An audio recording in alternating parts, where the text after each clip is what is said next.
Welcome to this series of second year commerce exams preparation. ये second year commerce की exams preparation series की video है। Complete series इस channel के ऊपर अपलोड की जा रही है और आज की वीडियो के अंदर आपको सेकेंड ईयर बिजनेस स्टैट्स के यानी कि स्टैटिस्टिक्स के इम्पॉर्टेंट क्वेश्चंस करवाए जा रहे हैं और वो भी सॉल्यूशंस के साथ। अब ये एक ऐसा सब्जेक्ट है जो कि कैलकुलेशन बेस्ड सब्जेक्ट है, तो इसके अंदर आपको एग्जैक्ट क्वेश्चंस तो करवाना पॉसिबल नहीं है, लेकिन आपको जो है वो कॉन्सेप्ट करवाए जाएंगे जो इम्पोर्टेंट कॉन्सेप्ट है, और उसके अलावा उसके जो भी फॉर्मूले हैं वो भी आपको करवा दिए जाएंगे और बेसिक्स भी कि उस तरह के क्वेश्चंस आते हैं तो इजीली आप जो है वो कर सकें।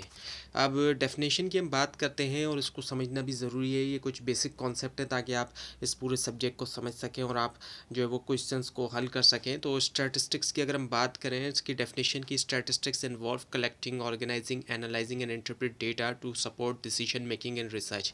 अब स्टैटिस्टिक्स जो है वो है क्या, एक ऐसी साइंस है, एक ऐसा सब्जेक्ट है, इसके अंदर क्या होता है, कलेक्ट किया जाता है, ऑर्गेनाइज किया जाता है, एनालाइज किया जाता है, इंटरप्रेट किया जाता है डेटा को, ताकि क्या किया जा सके, इन्फॉर्म डिसीजन किए जा सकें और रिसर्च किए जा सकें। तो डेटा का ही खेल है असल में स्टैटिस्टिक्स। डेटा को कलेक्ट किया जाता है सबसे पहले, फिर उसको ऑर्गेनाइज किया जाता है मुख्तलिफ़ तरीके से, उसको फिर एनालाइज किया जाता है, एनालिसिस होता है उसका, और इंटरप्रेट किया जाता है, उससे मतलब लिया जाता है कि इस डेटा का क्या मतलब है, और ये सब इसलिए किया जाता है ताकि डिसीजंस लिए जा सकें और रिसर्च की जा सके। तो जितने भी कॉन्सेप्ट आप पढ़ते हैं, जितनी भी इसमें चीज़ें पढ़ते हैं, कैलकुलेशन वगैरह, वो तमाम चीज़ें डेटा ही के अराउंड होती हैं और डेटा के ज़रिए जो है वो डिसीजन मेकिंग वगैरह की जाती है। सब्जेक्ट मैटर की हम बात करें तो इसमें क्या होता है कि डेटा कलेक्शन होती है, उसकी क्लासिफिकेशन होती है, उसकी प्रेजेंटेशन, उसकी एनालिसिस और इंटरप्रिटेशन वगैरह होती है।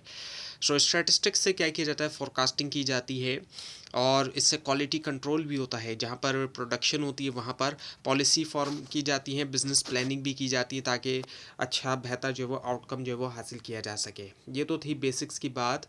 अब आती है types of data and methods of collection की। सो डेटा जो होता है स्टैटिस्टिक्स को, उसको क्लासीफाई किया जा सकता है कई सारी टाइप्स में। प्राइमरी और सेकेंडरी डेटा आता है।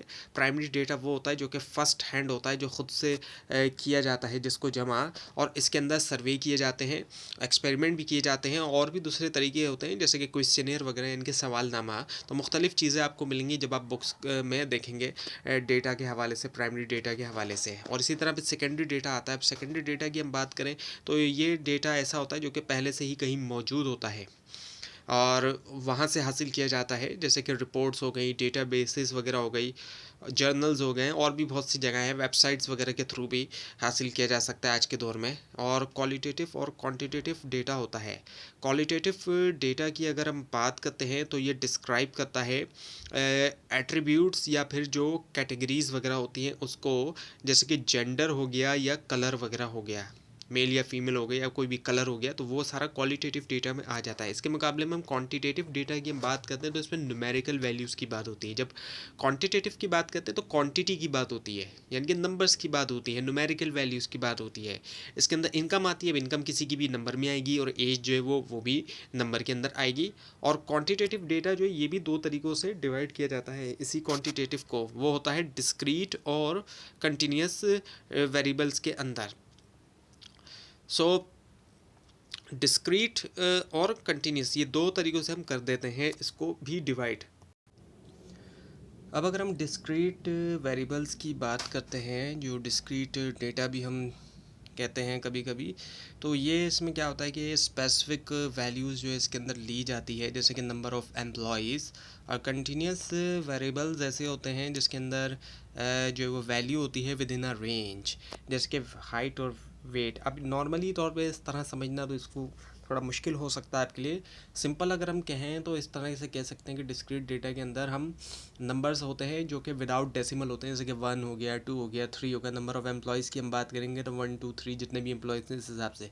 जबकि कंटिन्यूस वेरिएबल की तरफ अगर हम जाएंगे कंटिन्यूस डेटा में, तो उसमें फिर पॉइंट्स में आएगा, डेसिमल के आएगा, जैसे कि 2.6 हो गया, इस तरीके से। तो ये जो है कंटिन्यूस वेरिएबल में आ जाता है। अब डेटा कलेक्शन मेथड्स की अगर हम बात करते हैं, सो मेथड जो होता है डेटा कलेक्शन में, डेटा किस तरीके से कलेक्ट किया जाता है, ऑब्जर्व किया जाता है, लोगों को ऑब्जर्व किया जाता है, लोग क्या कर रहे हैं उनको ऑब्जर्व किया जाता है, और इंटरव्यूज़ उनसे लिए जाते हैं। इंटरव्यू आप देखते हैं टीवी पे भी अक्सर दिखाते हैं, या फिर आज तो जो है हम सोशल मीडिया वगैरह पे भी हम देख सकते हैं इंटरव्यू। क्वेश्चन ईयर होता है, सवालनामा होता है और इसके अलावा एक्सपेरिमेंट किए जाते हैं। एक तो एक तरफ लेबॉर्ट्री में एक्सपेरिमेंट होते हैं, लेकिन लोगों के साथ भी हम एक्सपेरिमेंट कर सकते हैं। और वो किस तरीके से करते हैं हम, जैसे कि प्रोडक्ट्स आप देखते हैं कि उसको जो है वो एक्सपेरिमेंट किया जाता है प्रोडक्ट का। जब प्रोडक्ट लॉन्च की जाती है, उस एक्सपेरिमेंट करते हैं कि क्या एक प्रोडक्ट एक स्पेसिफिक मार्केट में चल रही है या नहीं चल रही, तो वो भी एक्सपेरिमेंट जो है वो उसका भी किया जाता है। सो डेटा प्रेजेंटेशन एंड क्लासिफिकेशन।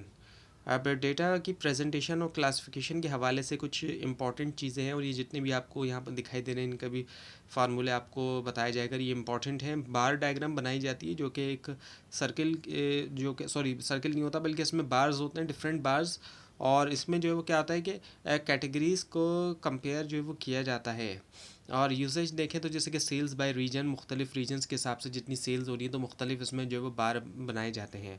और इन तमाम के फार्मूले भी आपको बताए जाएंगे ताकि आपको एग्ज़ाम्स में आसानी रहे और आप इसकी अच्छी तरह प्रैक्टिस कर सकें। पाई चार्ट होती है जो प्रोपोर्शन शो करता है, और ये जो एक सर्किल की तरह होती है जिसमें आप पाई देखते हैं कि डिवाइड हुआ होता है, मुख्तलिफ हिस्सों के अंदर डिवाइड हुआ होता है, और इससे पता चल रहा होता है कि किसका कितना परसेंटेज है। 100% में से डिवाइड किया ही जाता है। और मार्केट शेयर की हम बात करें, जैसे कि मार्केट शेयर कितना है, कितने परसेंट है। हिस्टोग्राम होता है जो कि फ्रीक्वेंसी डिस्ट्रीब्यूशन जो है उसको शो करता है।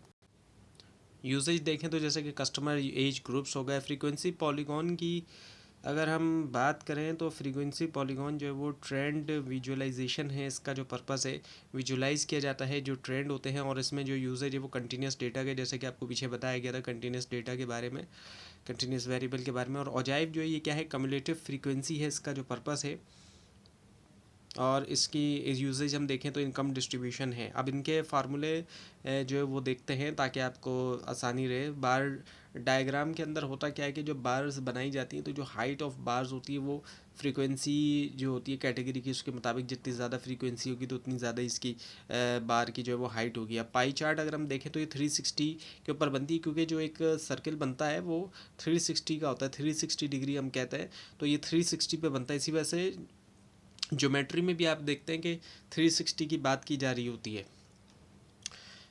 इसके अंदर ये होता है कि जो फ्रीक्वेंसी होती है किसी भी कैटेगरी की उसको ऊपर रखा जाता है, टोटल फ्रीक्वेंसी को नीचे रखते हैं और उसको फिर मल्टीप्लाई कर देते हैं हम 360 से। और हिस्टोग्राम के फार्मूले की अगर हम बात करें तो जो हाइट ऑफ रेक्टेंगल होती है वो बराबर होती है फ्रीक्वेंसी को जब हम क्लास विड्थ से डिवाइड कर देते हैं। फ्रीक्वेंसी पॉलीगॉन की अगर हम बात करें फार्मूले की, जो प्लॉट पॉइंट्स होते हैं उसके अंदर class mid point of frequency होती है, और जो है वो क्लास मिड पॉइंट जो निकाला जाता है उसमें लोअर लिमिट को अपर लिमिट के साथ हम ऐड करते हैं और 2 से डिवाइड कर देते हैं। औजाइफ कम्युलेटिव फ्रीक्वेंसी फार्मूले की हम बात करें, लेस देन अगर औजाइफ है तो कम्युलेटिव फ्रीक्वेंसी बराबर होगी जब सम करेंगे ऑल फ्रीक्वेंसीज का उस क्लास तक, और अगर मोर देन अजाइफ है तो कम्युलेटिव फ्रीक्वेंसी बराबर होगी टोटल फ्रीक्वेंसी में से जब हम माइनस करेंगे कम्युलेटिव फ्रीक्वेंसी जो प्रीवियस क्लासेस की। So now the measures of central tendency. Measures of central tendency के ज़रिए क्या किया जाता है, समराइज़ किया जाता है डेटा आइडेंटिफाई करते हुए एक ही सेंट्रल वैल्यू, एक ही वैल्यू जो रिप्रेजेंट कर रही होती है एक्चुअली डेटा को। और तो एक ही वैल्यू, इसका मकसद ही कि कोई एक सेंट्रल वैल्यू निकाली जाए जो उस पूरे डेटा को रिप्रेजेंट करे। इसमें मीन, मोड, मीडियन आ जाता है। मीन की अगर हम बात करें तो अरिथमेटिक मीन जो है वो सबसे ज़्यादा सिंपल होता है, जिसमें किया क्या जाता है कि सम किया जाता है तमाम जितने भी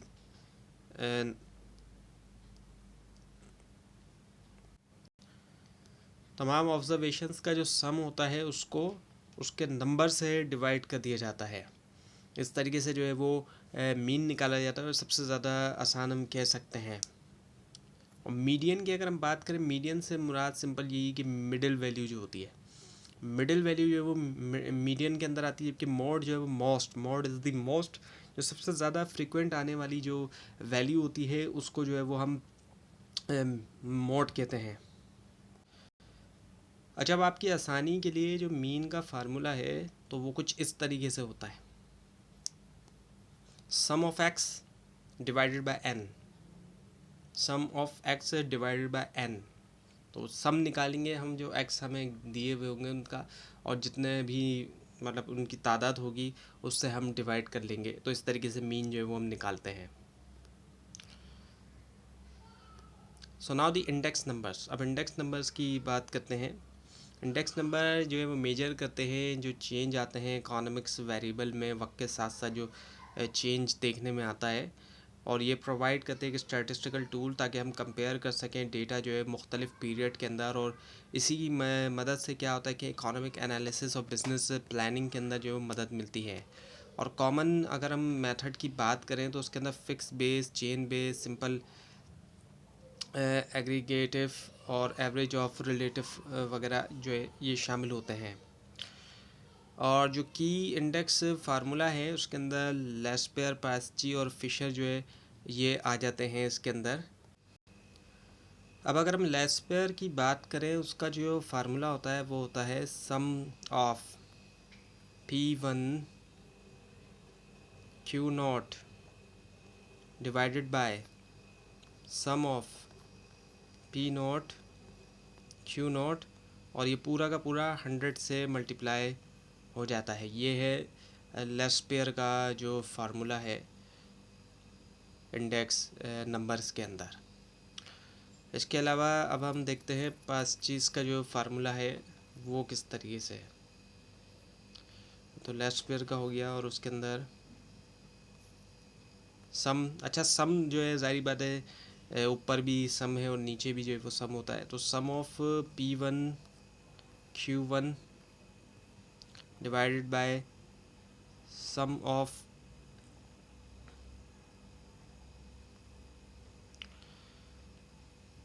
P नॉट एंड Q1। तो इस ये जो है, और फिर ये भी 100 से ऑब्वियसली बात है जो है ये मल्टीप्लाई हो जाएगा। और जो पास्ची सॉरी फिशर होता है उसके अंदर इन दोनों को ही कंबाइन कर लिया जाता है। और इसको आप ज़रूर प्रैक्टिस कीजिएगा बार बार जो है बुक से भी देख के फार्मूले। और इंडेक्स नंबर जो है इसकी अगर हम एप्लीकेशन की बात करें तो ये जो है इसके ज़रिए क्या किया जाता है, ट्रैक किया जाता है इन्फ्लेशन को। और इसके अलावा यानी कि जो महंगाई है उसका पता चलता है इससे कि महंगाई कितनी ज़्यादा तेज़ी से बढ़ी। इसका इस्तेमाल जो है इकोनॉमिक्स के अंदर बहुत ज़्यादा होता है, तो इससे महंगाई का भी पता चलता है कि कितनी तेज़ी से महंगाई बढ़ी है। कॉस्ट ऑफ लिविंग हम बात करें कि उसमें कितना इजाफा हुआ है, और मार्केट ट्रेंड जो है उसमें क्या क्या चेंजेस आई है। और ये सब इसलिए होता है ताकि डिसीजन लिए जा सकें, ऐसे डिसीजन जो इन्फॉर्म्ड डिसीजन हो, ऐसे डिसीजन जो इन्फॉर्मेशन बेस्ड है, और बिजनेसेस की तरफ से भी और पॉलिसी मेकर्स जो होते हैं उनकी तरफ से भी। So now the probability and counting techniques. So probability के बारे में भी क्वेश्चंस आते हैं और उसमें काउंटिंग टेक्निक्स वगैरह भी शामिल होती हैं। सो प्रोबेबिलिटी क्या है कि क्वांटिफाई किया जाता है प्रोबेबिलिटी के ज़रिए लाइकलीहुड जो होती है कि इवेंट अकरिंग की। और ये जो है इसमें क्या होता है कि 0 to 1, 0 से 1 होती है हमेशा प्रोबेबिलिटी किसी भी चीज़ की। 0 से 1, कम से कम कोई चीज़ है तो वो 0 पे है, और ज़्यादा से ज़्यादा भी है तो 1 है, इससे कम ना इससे ज़्यादा है। यानी कि एक तरह से 100% कोई चीज़ है तो 1 होगी, और 0% है तो ऑब्वियसली बात है वो 0 होगी। 10% है तो वो 0.1 होगी, इस तरीके से। सो जो की कॉन्सेप्ट होते हैं उसमें शामिल होते हैं सैम्पल स्पेस होता है, यानी कि तमाम जितने भी पॉसिबल आउटकम्स होते हैं वो, और इवेंट्स होते हैं जो कि स्पेसिफिक आउटकम्स होते हैं वो होते हैं। और टाइप्स ऑफ इवेंट्स अगर हम देखें तो उसके अंदर हमारे पास म्यूचुअली एक्सक्लूसिव और इंडिपेंडेंट इवेंट्स जो है वो आ जाते हैं। सो जो बेसिक रूल है उसमें शामिल होता है एडिशन रूल जो है म्यूचुअली एक्सक्लूसिव इवेंट के लिए, और मल्टीप्लिकेशन रूल जो है इंडिपेंडेंट इवेंट के लिए। और काउंटिंग टेक्निक्स की अगर हम बात करें तो उसके अंदर परम्यूटेशन और कॉम्बिनेशन आ जाता है। कॉम्बिनेशन और परम्यूटेशन में फ़र्क ये है कि ऑर्डर्स का फ़र्क होता है। तो परम्यूटेशन के अंदर तो ऑर्डर मैटर करता है, जबकि अगर हम कॉम्बिनेशन की बात करें तो कॉम्बिनेशन के अंदर ऑर्डर मैटर नहीं करता है, क्योंकि हम जब किसी भी चीज़ का कॉम्बिनेशन बनाते हैं तो वहाँ पे हम किसी भी ऑर्डर के अंदर कॉम्बिनेशन बना सकते हैं, लेकिन जब परम्यूटेशन की बात आती है तो वहाँ पर चीज़ों का ऑर्डर जो है वो मैटर करता है। सो परम्यूटेशन के अंदर ऑर्डर मैटर करता है, जबकि कॉम्बिनेशन के अंदर ऑर्डर मैटर नहीं करता। ये बहुत इंपॉर्टेंट चीज़ है जो याद रखने वाली होती है। अब एक एग्जांपल से समझते हैं कि प्रोबेबिलिटी क्या होगी। एक बैग है, सपोज़ करें एक बैग है जिसके अंदर हमारे पास 5 जो है वो क्या हैं, रेड बॉल्स हैं, और 7 जो है वो ब्लू बॉल्स हैं। तो टोटल कितनी हो गई, 5 और रेड हो गई वो 12 हो गई। और अब हमने क्या करना है कि प्रोबेबिलिटी ये निकालनी है कि रेड बॉल जो है उसको निकालना है उस बैग में से। तो जो टोटल प्रोबेबिलिटी है वो होगी कितनी, 12, क्योंकि टोटल जो है वो 12 है, जबकि हमने निकालनी कौन सी है, बॉल्स रेड निकालनी है। सो 5/12 जो है इसकी प्रोबेबिलिटी आएगी एक ऐसे बैग में से जहाँ पर 5 रेड और 7 ब्लू बॉल्स हैं। सो टोटल 12 हो गई, तो 12 नीचे आ गया, और जो बॉल्स हमने निकालनी है इनके रेड 5 वो ऊपर लिखेंगे। तो इस तरीके से जो है वो हम प्रोबेबिलिटी जो है वो निकालते हैं।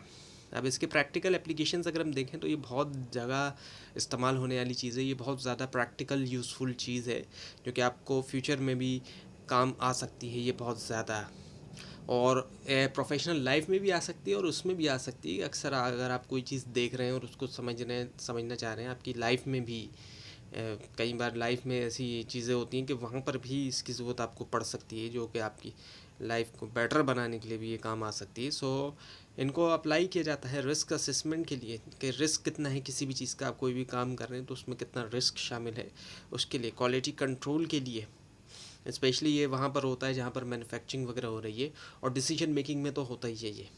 तो अनसर्टेनिटी देखी जाती है किसी भी चीज़ की कि कितनी गैर यकीनी सूरत हाल है। तो ये था आज का लेसन। आपको इस बारे में कोई क्वेश्चन हो, खासतौर पर इसमें कोई मिस्टेक दिखाई दे, ज़रूर हाईलाइट कीजिए और इस पूरी से इसको देखने के लिए और एग्जाम्स की प्रिपरेशन के लिए इस चैनल को सब्सक्राइब कीजिए, बेल आइकन के ऊपर क्लिक कीजिए। Thanks for watching this video and best of luck.